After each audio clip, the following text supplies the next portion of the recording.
What's going on, YouTube fam? This is another episode of Ready, Set, Review. Here we are reviewing another good movie today. Halloween Kills just came out this past weekend.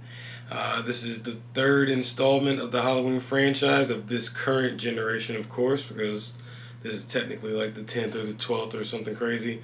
But, with this new trilogy, they are only taking the first movie, John Carpenter's 1978's Halloween, as canon.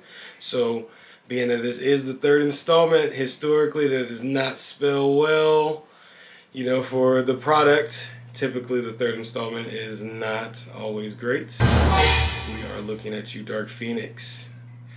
But let's hope that it was not as bad as that. Alright, so the grading system here, Ready, Set, Review, it goes a little bit like this. We're just going to give a few pros, a few cons about the things that are good with the movie, that were bad with the movie, that they could have improved on.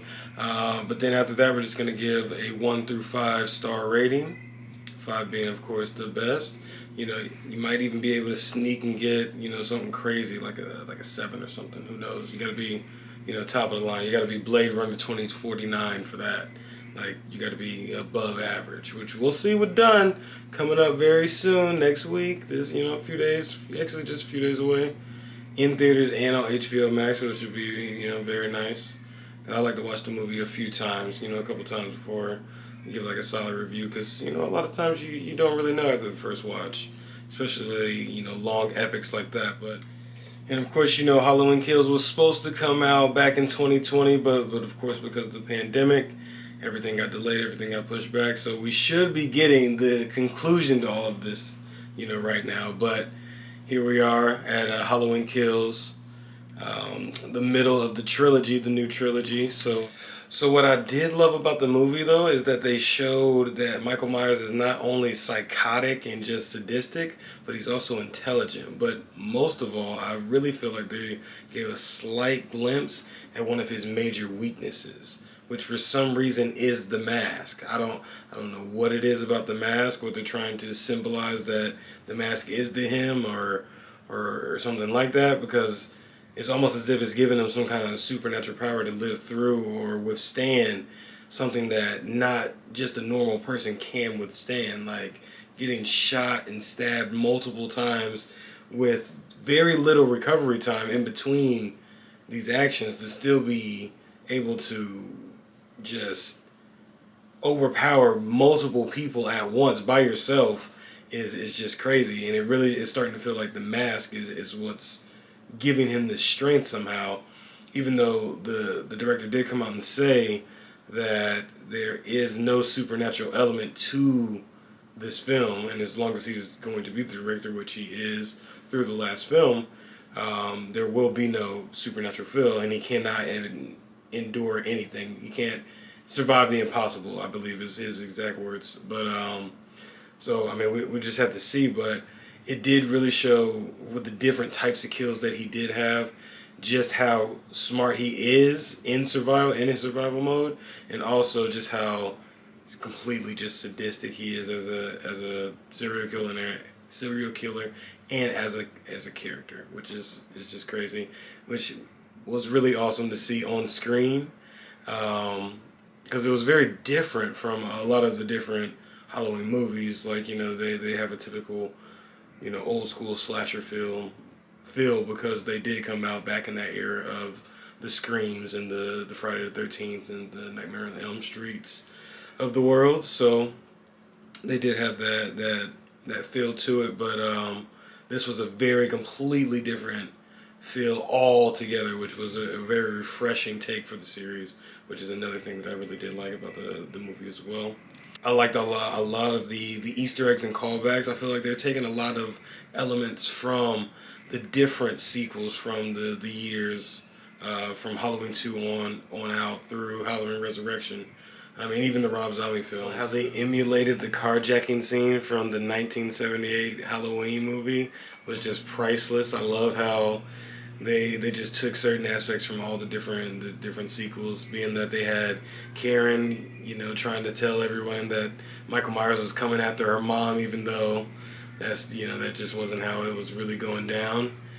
because again, I feel like they're just trying to distance themselves from the notion that Michael Myers is obsessed with Laurie Strode, because he's not. He's just sadistic, and he's going after everyone. He doesn't really care. But I did love how they reenacted that scene almost not beat for beat, but I mean, they had all the different aspects of it. But again, even that one, man, she must have wanted to die. Like, you don't count your shots? What are you doing? Like, you got a 6-shooter. What are you doing? But anyway, they also name drop in some of the dialogue with Laurie Strode. She, talked about the curse of Michael Myers, which is, of course, a slight nod back to, I believe it's the 6th film of the franchise, maybe the 5th. I'm not sure. But I did love all the Easter eggs that they did throw in there, so that was really nice of them to do that for us. But I really do like what the creative team is doing and putting the foreshadowing and symbolism into the film in very subtle ways. Like, I really do like how in each movie, the opening sequence where they play the iconic theme music and they show the pumpkin, they have been vastly different in what they're showing you in that. And I feel like they're honestly trying to show you a little bit of what's to come in that. Obviously it's very slight and very subtle, being at the first one, it was them coming up and showing the pumpkin rising, showing that, evil is coming back, after all this time vacant and, dormant, is being inflated back into the town of Haddonfield.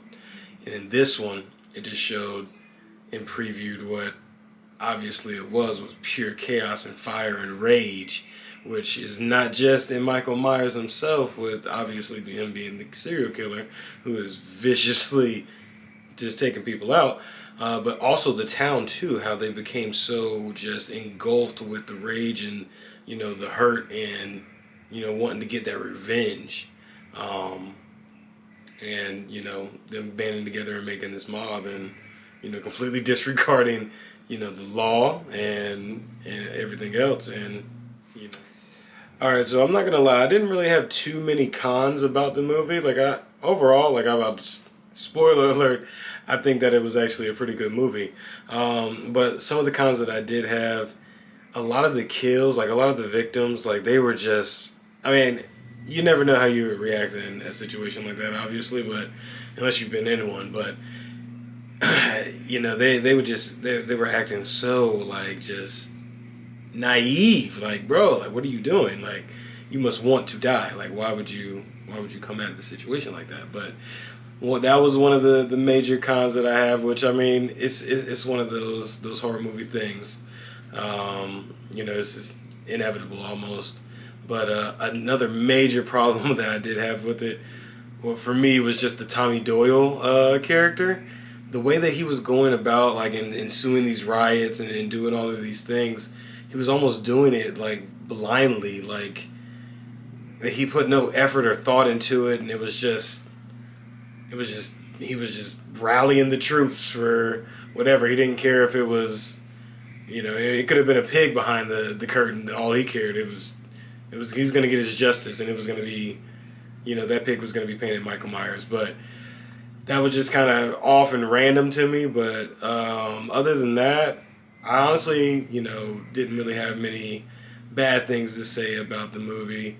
The way that they ended it was, I'm not going to say bad, but it was really intense, and I was just not expecting it to end in that way. But again, I feel like they are putting a lot of foreshadowing into this movie. So this movie, because I'm not going to give everything away from my review from the first movie, because I still am going to review that first movie and put it out. But my review for this is that they're just showing, I feel like, Michael Myers' viewpoint of it, which is pure chaos and rage.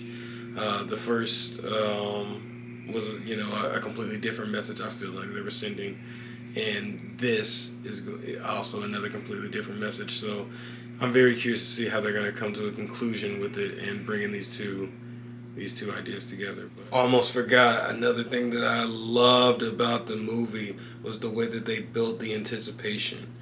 they in the very tense scenes where you're at the edge of your seat, you don't know where he's about to pop out, if you know who's about to get. Yeah. But the quick scenes where they show the character's face, they show his hand with the blood's dripping down, or they show the quick shots of where they're grabbing something on the counter, or trying to run away, that quick movement. They play it so well, just going quick shot to quick shot, jumping scene to scene, just building that anticipation. So when it does actually pay off, and he jumps out of that closet and gets down to business, it builds that anticipation that much more. And obviously seeing it, I can't say that there is a big difference seeing it in the theater, especially with the Dolby Cinema at the AMC. It's just crazy. But seeing it at home and then also seeing it at the cinema is definitely different. But I still think just the way that they shot it actually just built that anticipation that much better. So rather, which way that you watch it, either way, you're still going to get, a very good experience seeing it just from the way that they shot it. And I thought that was a very, very good aspect of the movie. In conclusion, I did give Halloween Kills 4 out of 5 stars. Not the best sequel, but being that it is the third installment of the franchise, I think it did a lot better job than a lot of different franchises, But I'm really curious to see how they're going to end it. But overall, it had a very shocking ending. But I think that's they had to do that. It's the cliffhanger, which is key, especially in a movie like this. It builds that anticipation, which has been building, especially with the delay. Everything been pushed back a year, so they're just building that hype, and they're definitely making us talk a lot about it, because being with that ending to withstand all of that damage and still, come out and be able to walk and manhandle people, like, man, it's crazy. Like, I don't know how they're gonna explain it. Like, again, I just, the only thing I can really think of is that mask somehow giving him this superhuman strength somehow. It's the only really thing I can think of, because they're saying it's not supernatural, but man, like, he took 5 shots to the chest along with being stabbed multiple times. And that's not even to mention all the damage he took, in the previous sequel, which was the same night, in continuity standpoint. So, shotgun to the hand, being shot in the neck, stabbed, burned. Like, how is he surviving all this? Who knows? I don't know. But that's what we're here to see. And I'll be in it for Halloween Ends for sure next year. So, anyway, tell me what you think in the comments. Hit me with that like and subscribe if you will, please. Thank you. But yeah, it's been great. It's another episode of Ready Set Review. This was our review for Halloween Kills. I enjoyed it. Gave it that 4. And so just tell me what you think. See you in the next video.